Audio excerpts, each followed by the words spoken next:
दही लावलेलं आहे. हे बघा दही किती छान लागलेलं आहे. असे खाप पडते ते. आता हे भांडं घेतले त्यावर कपडा ठेवला आहे. आता हे दही मी भांड्यात ह्या कपड्यावर टाकणार आहे, कारण आपल्याला चक्का तयार करायचा आहे. दह्यामध्ये पाणी म्हणजे पाणी नको म्हणून. आता आपण हे दही पूर्ण ह्या कपड्यावर टाकूया, जेवढं आहे तेवढं.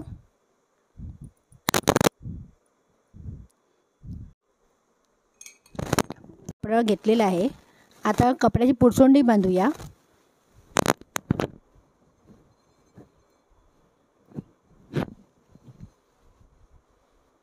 हे बघा आणि असं गळतंय ना, हे सगळं पाणी आता निथळलं पाहिजे. म्हणजे पाण्यामध्ये दह्यामध्ये जरा पण पाण्याचा अंश राहिला नाही पाहिजे, तेव्हा तो आपला चक्का तयार होतो. आता आपण याला पुरचुंडीला गाठ मारूया. आणि जे पाणी आहे खाली गळतंय ते तुम्ही पीठ मळताना वापरू शकता.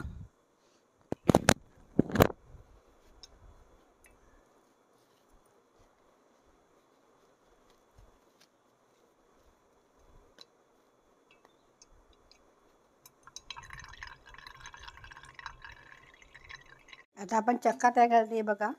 पुरसुंडी ठेवलेली अशी. आता ज्या काही जड सामान ठेवूया, म्हणजे हे सगळं पाणी त्यामध्ये निथळेल. आता मी चक्का ठेवला होता दुपारी. हे बघा त्याचं पूर्ण पाणी निघून गेलेलं आहे. मी पाव किलोच घेतले, पाव लिटर दूध घेतलं होतं, जास्त नाही घेतलं होतं. आता आपण काढून घेऊया चक्का. पूर्ण पाणी गेलेलं आहे त्याचं.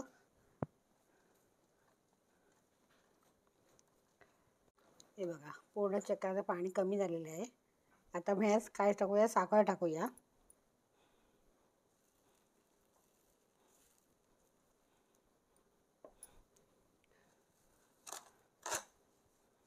आणि मिक्स करून घेऊया.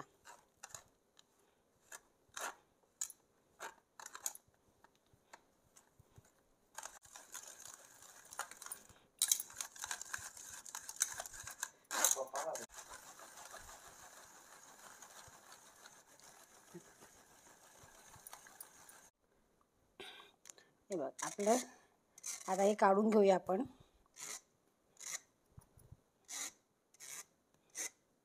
करून घेऊया.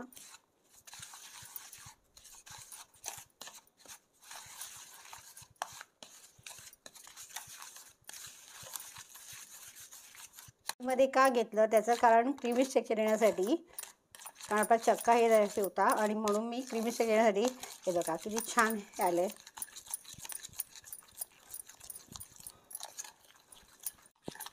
हे बघा आपला चक्का. आता आपलं दही तयार झाले. बेसिक श्रीखंड आहे.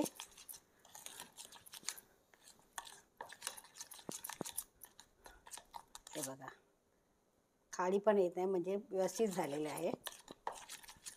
आता आपण त्यात मी यामध्ये जायफळ, वेलची मिश्र टाकले, ते मी आता मिक्स करूया.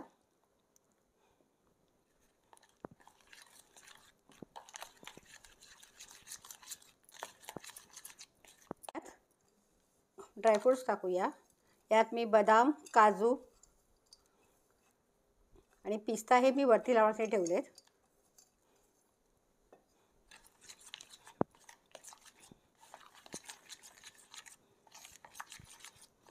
आता आपण सर्व करूया.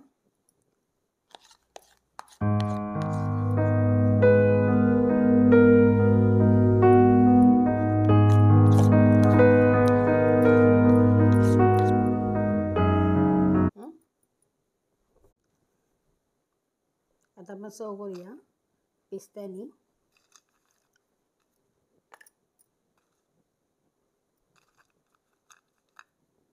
आपला केशर पिस्त्याचा श्रीखंड तयार आहे.